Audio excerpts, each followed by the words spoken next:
greatest na natanggap natin. Ibang couples, they long for children, but they cannot. Best friend sa ako. That is the greatest gift, or that is pinakamahalagang bagay. Our achievements in life. May iba naka-graduate ng profession. Yes. Yan, yung sinabi ni ate kanina na nakapagtapos yung anak niya. Police. That's magandang na na-receive natin na bagay sa Graduate na rin yung anak mo. Amen. Yung iba naman, nabiyayaan sila ng yung fame. Yung sumikat sila dahil nag-vlog. Sila yung mga pinakamayaman ngayon, no? Yung mga vlogger. Gusto nyo, vlogger, nag-ano. Amen. So, marami pong mga bagay tayong natanggap sa mundong ito. We have these gifts, or we have these opportunities, no, na makapunta dito sa bansang ito, makapagtrabaho. Pero, ang mensahe po ng Panginoon ang ginawa ko pong title ng mensahe ko is, gaano kahalaga sa iyo ang Diyos? It's a question po.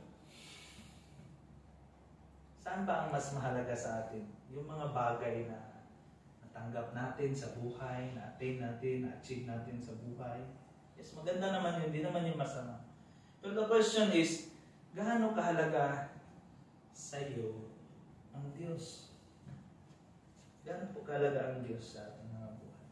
Now, if we have our Bibles, mga kapatid, can we open it into the book of Luke chapter 7, verse 36 to 50. Tinagalog ko lang po. Lucas, kapitulo 7, versikulo 36 hanggang 50. Yan. Tagalog po. Sabi po, dito, basahin ko po. Minsan si Jesus ay naanyayahang kumain sa bahay ng isang pariseo. Pumunta naman siya at dumulog sa hapag. Nang mabalitang kumain si Jesus sa bahay ng naturang pariseo, isang babaeng tinuring na makasalanan sa bayang iyon ang nagpunta roon na may dalang pabangong nasa sisidlang alabastro. Umiyak siyang lumapit sa paanan ni Jesus at hinugasan ng kanyang luha ang mga paa nito. Pinunasan niya ng kanyang sariling buhok ang mga paa ni Jesus, hinalikan ito at binuhusan ng pabango. Nang ito'y makita ng pariseong nag-anyaya kay Jesus, nasabi nito sa sarili, kung talagang propeta ang taong ito, dapat ay alam niya na ang babaeng humahawak sa kanyang paa ay isang makasalanan. Verse 40, bilang tugon sa iniisip ni Simon, sinabi ni Jesus, Simon, may sasabihin ako sa iyo. Ano po yung guro? Sagot niya. Kaya nagpatuloy si Jesus, may 2 taong umutang sa isang nagpapahiram ng pera, 500 salaping pilak ang inutang ng isa at 50 salaping pilak naman ang sa ikalawa. Nang hindi sila makabayad, kapwa silang pinatawad. Ang ganda naman. Ngayon, sino kaya sa kanila ang higit na magmamahal sa pinagkautangan? Sumagot si Simon, sa palagay ko po'y ang pinatawad sa mas malaking utang. Tama ang sagot mo, tugon ni Jesus. Nilingon niya ang babae at sinabi kay Simon, nakikita mo ba ang babaeng ito? Pumasok ako sa iyong bahay at hindi mo man lamang ako binigyan ng tubig para sa aking mga paa. Ngunit hinugasan niya ng luha ang aking mga paa at pinunasan ito ng sarili niyang buhok.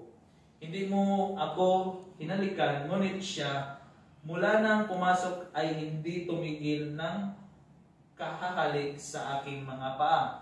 Hindi mo nilagyan ng langis ang aking ulo, subalit binuhusan niya ng pabango ang aking mga paa. Kaya't sinabi ko sa iyo, malaki ang kanyang pagmamahal, sapagkat maraming kasalanan ang pinatawad sa kanya, ngunit ang pinatawad ng kaunti ay kaunti rin lang ang nadaramang pagmamahal.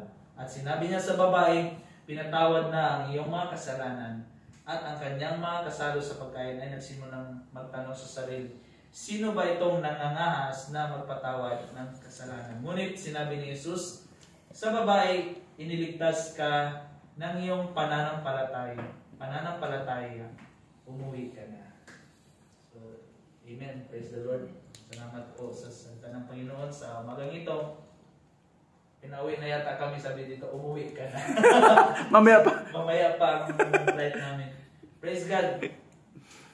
Ito po, ang tampong itong mga kapatid is, ito po tungkol sa isang, sabihin na lang natin, makasalanan, babae, sabi sa Bible po. Lahat naman tayo makasalanan. Wala naman perfect, di ba? Tungkol ito, hinighlight dito sa scripture, isang makasalanang babae at si Jesus. Okay? Ito po yung kwento po dito mga kapatid. At itong babaeng ito mga kapatid ay nabansagan siya sa lugar na makasalanan siya. I don't know kung what kind of ano siya na hindi man minention sa Bible kung ano yung kasalanan na gawa niya. But mostly if we study it historically or geographically sa kanilang culturally sa kanilang scenario, sabihin natin prostitute, no, siya na babae. At kinamumuhian siya ng mga tao. Diba? Nandidiri yung mga tao sa kanya, mababa yung tingin ng tao sa kanya, mga kapatid. At ano po yung ginawa niya? May ginawa siya. Nung nalaman niya na si Jesus Christ ay pumunta doon sa bahay ng Pariseo. At alam niyo po, ang mga Pariseo, sila yung teachers of the law. Sila po yung mga tao na sabihin na lang natin na mga judgmental na mga tao. No? They are looking to every person according to their status.